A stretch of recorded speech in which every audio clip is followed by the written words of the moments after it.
بسم اللہ الرحمن الرحیم۔ السلام علیکم۔ مشہور روحانی شخصیت مخدوم سید لال بادشاہ بخاری جلالی سہروردی کے روحانی امداد میں خوش آمدید۔ میں ہوں آپ کے ساتھ مس بخاری۔ تسخیر ہمزاد کامیاب عمل کے لیے کون سی صلاحیت یا خوبی بہت ضروری ہے آپ کو بتائیں گے، لیکن اس سے پہلے کون یہ عمل نہ کرے۔ جیسا کہ مرد اور عورت دونوں عمل کر سکتے ہیں، لیکن جو عورت پریگننٹ ہو وہ بالکل یہ عمل نہ کرے۔ اسی طرح اگر کسی شخص کا کوئی عضو معطل ہو یا ہاتھ پاؤں زخمی ہو یا کسی قسم کا کوئی نقص ہو وہ یہ عمل نہ کرے۔ اگر کسی کو مرگی وغیرہ کا دورہ پڑتا ہے یا کسی قسم کا بھی دورہ ہو وہ یہ عمل نہ کرے۔ زخمی حالت میں عمل شروع نہیں کرنا چاہیے، چاہے کتنا ہی معمولی زخم کیوں نہ ہو۔ اور چند ضروری ہدایات: عامل کو چاہیے کہ اگر ممکن ہو تو بدکار اور برے لوگوں کی صحبت سے پرہیز کرے، عورتوں کی صحبت سے اجتناب کرے، جہاں تک ہو سکے غذا میں کمی رکھے، یعنی خوب پیٹ بھر کر کھانا نہ کھائے، اور یہ بھی غرض نہیں کہ بھوکا رہے بلکہ جس قدر خواہش باقی رہے اسی وقت کھانے سے ہاتھ کھینچ لے۔ کھانا زود ہضم ہو، گوشت، پیاز، لہسن، سرخ مرچ، گرم مسالہ بالکل نہ کھائے۔ دن میں ایک مرتبہ غسل ضرور کرے، کپڑے تنگ نہ پہنے، کوئی ایسا کام نہ کرے جس میں شدید جسمانی مشقت یا محنت کرنا پڑے، لیکن بالکل بیکار بھی نہ رہے۔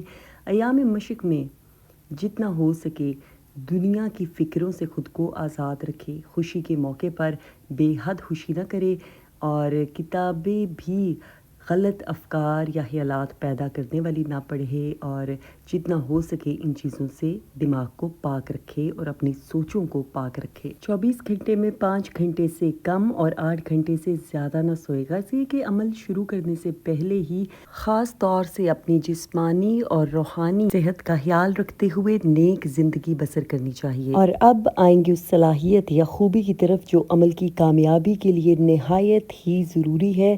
جیسا کہ ایک مادی جسم خاکی جسم ہے اور دوسرا جسم لطیف ہے۔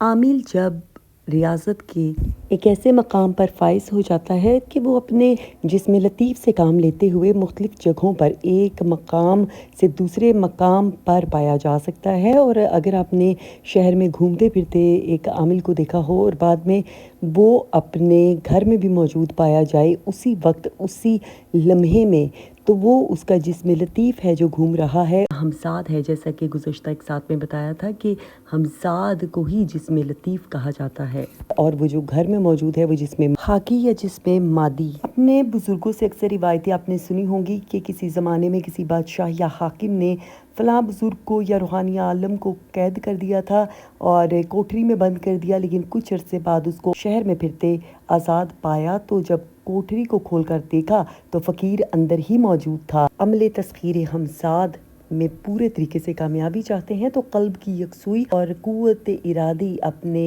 خیال اور اعمال پر غالبانہ حاصل کرنی بہت بہت ضروری ہے، اور اسی بارے میں بات کی جا رہی ہے کہ جو کام آپ شروع کریں اس میں پورے طریقے سے مستغرق ہو جائیں۔ اسی کو یکسو ہو جانا کہتے ہیں، یکسوئی سے کام لینا کہتے ہیں، کہ آپ کو اپنے وجود کی خبر نہ رہے، چاہے اس وقت آپ کو کوئی اذیت بھی دے لیکن آپ محسوس نہ کر سکیں۔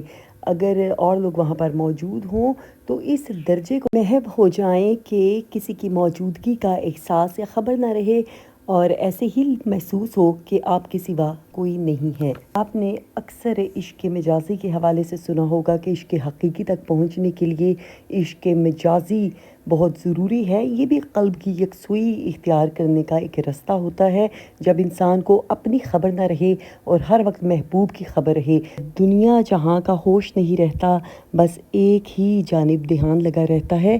اسی سے سمجھ لیں کہ یکسوئی کیا ہے۔ قلب کی یکسوئی یہی ہے کہ آپ کو کسی کی خبر نہ رہے، جو کام آپ کر رہے ہیں اس میں اس حد درجے تک مستغرق ہو جائیں کہ ارد گرد کی کوئی ہوش نہ رہے۔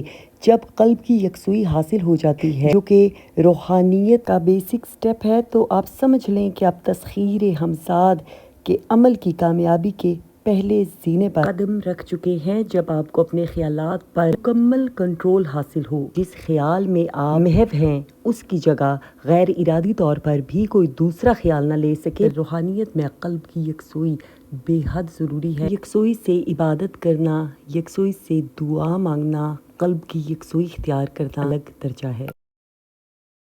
اسلامی بہنیں اپنے مسائل کے روحانی حل کے لیے اس نمبر پر رابطہ کر سکتی ہیں۔ روحانی امداد کو سبسکرائب کرنا، لائک کرنا اور شیئر کرنا مت بھولیے گا۔ اپنا خیال رکھیے۔ اللہ حافظ۔